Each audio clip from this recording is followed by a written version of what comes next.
ಇತ್ತೀಚೆಗೆ ಕೋಮು ಸೌಹಾರ್ದತೆಯೇ ಒಂದು ಸಮಸ್ಯೆಯಾಗಿ ಉಲ್ಬಣವಾಗುತ್ತಿರುವ ಸಂದರ್ಭದಲ್ಲಿ ಹಿಂದೂ ಮತ್ತು ಮುಸ್ಲಿಂ ಸಮುದಾಯಗಳು ಸೌಹಾರ್ದತೆ ಸಹಬಾಳ್ವೆಯಿಂದ ಒಂದೇ ಸಮುದಾಯಗಳಂತೆ ದೇವಾಲಯ ಮತ್ತು ಮಸೀದಿಗಳಿಗೆ ಒಗ್ಗೂಡಿ ಪೂಜೆ ಸಲ್ಲಿಸುತ್ತಿರುವುದು, ಜಾತ್ರೆ ಉತ್ಸವಗಳಲ್ಲಿ ಪಾಲ್ಗೊಳ್ಳುವುದು ಇಂದಿನ ಸೈಬರ್ ಯುಗದಲ್ಲಿ ಅಪರೂಪದ ಸಂಗತಿ.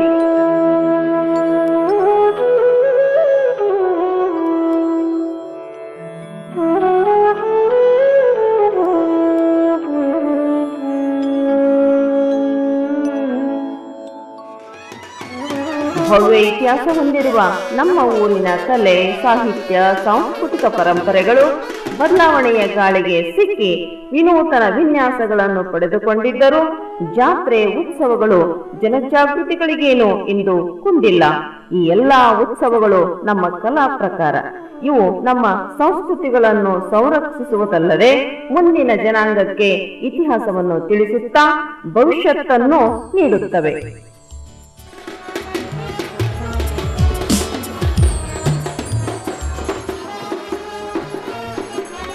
ಏಕಿ ಪೀಠಿಕೆ ಮಾತು ಅಂತೀರಾ?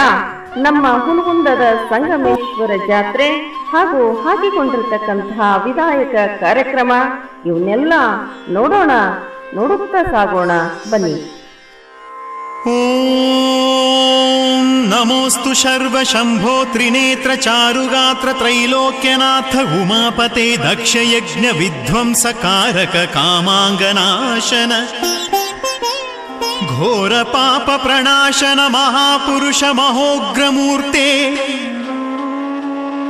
ಶುಭಂಕರ ಮಹೇಶ್ವರ ತ್ರಿಶೂಲಧರ ಸ್ಮರಾರೆ ಗುಹಾಧರ್ಮ ದಿಗ್ವಾಸಃ ಮಹಾಚಂದ್ರಶೇಖರ ಜಟಾಧರ ಕಪಾಲ ಮಾಲಾ ವಿಭೂಷಿತ ಶರೀರ. ವೀರಶೈವ ಸಮಾಜದವರಿಂದ 1920ರಲ್ಲಿ ಸಂಗಮನಾಥನ ಹೊಸಗುಡಿ ನಿರ್ಮಾಣವಾಯಿತು. ಮೊದಲು ಮಹಾಂತೇಶ ಮಠದ ಆಡಳಿತದಲ್ಲಿತ್ತು. ನಂತರ ಇದಕ್ಕೆ ಟ್ರಸ್ಟ್ ಮಾಡಿದ್ದಾರೆ. ಪ್ರತಿ ವರ್ಷವೂ ಶ್ರೀ ಸಂಗಮೇಶ್ವರ ಜಾತ್ರಾ ಮಹೋತ್ಸವವು ಶ್ರಾವಣ ಮಾಸದ ಕೊನೆಯ ಸೋಮವಾರ ಸಾಯಂಕಾಲ 5 ಗಂಟೆಗೆ ಒಳ್ಳೆಯ ವಿಜೃಂಭಣೆಯಿಂದ ಜರುಗುವುದು. ಪರಮ ಪೂಜ್ಯ ಶಿವಾನುಭವ ಚರವರ್ಯರೂ ಆದ ಮಹಾಂತ ಜೋಳಿಗೆಯ ಶಿವಶಿಲ್ಪಿಗಳಾದ ಪೂಜ್ಯ ಡಾಕ್ಟರ್ ಮಹಂತ ಅಪ್ಪಗಳವರು ಚಿತ್ತರಿಗಿ ಸಂಸ್ಥಾನ ಮಠ ಅವರ ಅಪ್ಪಣೆಯ ಮೇರೆಗೆ ಜರುಗುವುದು.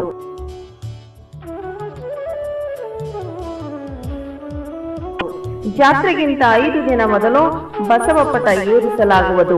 ಮಧ್ಯಾಹ್ನ 3 ಗಂಟೆಗೆ ಶ್ರೀ ವಿಜಯ ಮಹಂತೇಶ್ವರ ಮಠದಿಂದ ಉಚ್ಚಯ್ಯನ ಮೆರವಣಿಗೆಯು ಬೃಹತ್ ಮೆರವಣಿಗೆಯೊಂದಿಗೆ ಶ್ರೀ ಸಂಗಮೇಶ್ವರನ ಪಾದಗಟ್ಟೆಗೆ ಬರುವುದು. ಒಟ್ಟು 5 ದಿನ ಜಾತ್ರಾ ಕಾರ್ಯಕ್ರಮಗಳಿರುವವು. ರಥಕ್ಕೆ ಒಟ್ಟು 9 ಕಳಸ, ಒಂದೊಂದು ಓಣಿಯಿಂದ ಕಳಸ ಬರುವುದು. ಒಂದು ಓಣಿಯವರಿಗೆ ಹಗ್ಗ, ಮತ್ತೊಂದು ಓಣಿಯವರಿಗೆ ಬಸವಪಟ ಏರಿಸುವ ಕೆಲಸ.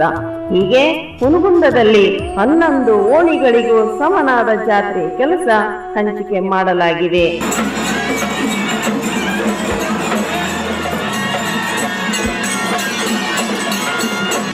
ತೇರಿನಕ್ಕಿಂತ ಮುಂಚೆ ಹರಗುರು ಚರಮೂರ್ತಿಗಳ ಸನ್ನಿಧಾನದಲ್ಲಿ ಜರುಗುವ ಸಾಮೂಹಿಕ ವಿವಾಹ ಹಾಗೂ ಅಯ್ಯಾಚಾರ ಜರುಗುವವು. ಇನ್ನೊಂದು ವಿಶೇಷ ಅಂಶ ಏನಂತೀರಾ? ವಿವಾಹದಲ್ಲಿ ಜಾತಿ ನಿರ್ಬಂಧ ಇಲ್ಲ, ಮರುಮದುವೆಗೆ ಅವಕಾಶವೂ ಇಲ್ಲ. ತ್ರಿಯಾಯುಧಂ ತ್ರಿಜನ್ಮ ಪಾಪ ಸಂಹಾರಂ ಏಕಬಿಲ್ವಂ ಶಿವಾರ್ಪಣಂ ತ್ರಿಶಾಖೈಃ ಬಿಲ್ವಪತ್ರೈಶ್ಚ अच्छिद्रैः कोमलैः शुभैः तव पूजां करिष्यामि एकबिल्वं शिवार्पणम् कोटिकन्या महादानं तिलपर्वतकोटयः काञ्चनं शीलदानेन ಏಕಬಿಲ್ವಂ ಶಿವಾರ್ಪಣಂ. ಶ್ರೀ ನಾಗರಾಳ್ ಅವರ ಫ್ಯಾಕ್ಟರಿಯಿಂದ ಶ್ರೀ ಸಂಗಮೇಶ್ವರ ತೇರಿನ ಕಳಸವು ಹೊರಟು ರಾತ್ರಿ 8:30 ಗಂಟೆಗೆ ಶ್ರೀ ನೀಲಗಂಗಾ ದೇವಸ್ಥಾನದಲ್ಲಿ ಪೂಜೆ ನೆರವೇರಿಸಿಕೊಂಡು ರಾತ್ರಿ 9:30 ಹೊತ್ತಿಗೆ ಲಿಂಗದ ಕಟ್ಟೆಗೆ ಬರುವುದು. ಅಂದೇ ಬೇರೆ ಬೇರೆ ಓಣಿಯ 9 ಕಳಸಗಳು ಲಿಂಗದ ಕಟ್ಟೆಗೆ ಬಂದು ಸೇರುವವು. ರಾತ್ರಿ ಭಜನಾ ಪದಗಳು ಇರುವವು. ಮರುದಿನ ಮೆರವಣಿಗೆಯ ಮೂಲಕ ಸಂಗಮೇಶ್ವರ ದೇವಸ್ಥಾನಕ್ಕೆ ಬರುವವು. ಸಾಯಂಕಾಲ ತೇರು ಎಳೆಯುವುದು.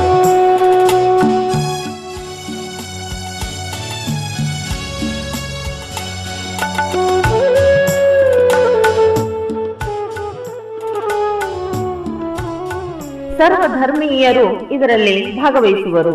ರಾತ್ರಿ ಸಂಗೀತ ರಸಮಂಜರಿ ಕಾರ್ಯಕ್ರಮ, ನಾಟಕ ನಡೆಯುವವು. ಮರುದಿನ ಮಂಗಳವಾರ ಕೊಂಡದ ಕೆರೆಯಲ್ಲಿ ಜಂಗಿ ಕುಸ್ತಿ ಏರ್ಪಡಿಸಲಾಗಿರುತ್ತದೆ. ಇನ್ನು ಅನೇಕ ವಿಧಾಯಕ ಕಾರ್ಯಕ್ರಮಗಳ ಜೊತೆಗೆ ಸ್ಪರ್ಧೆಗಳು ಈ ಜಾತ್ರಾ ಸಂದರ್ಭದಲ್ಲಿ ನಡೆಯುತ್ತವೆ.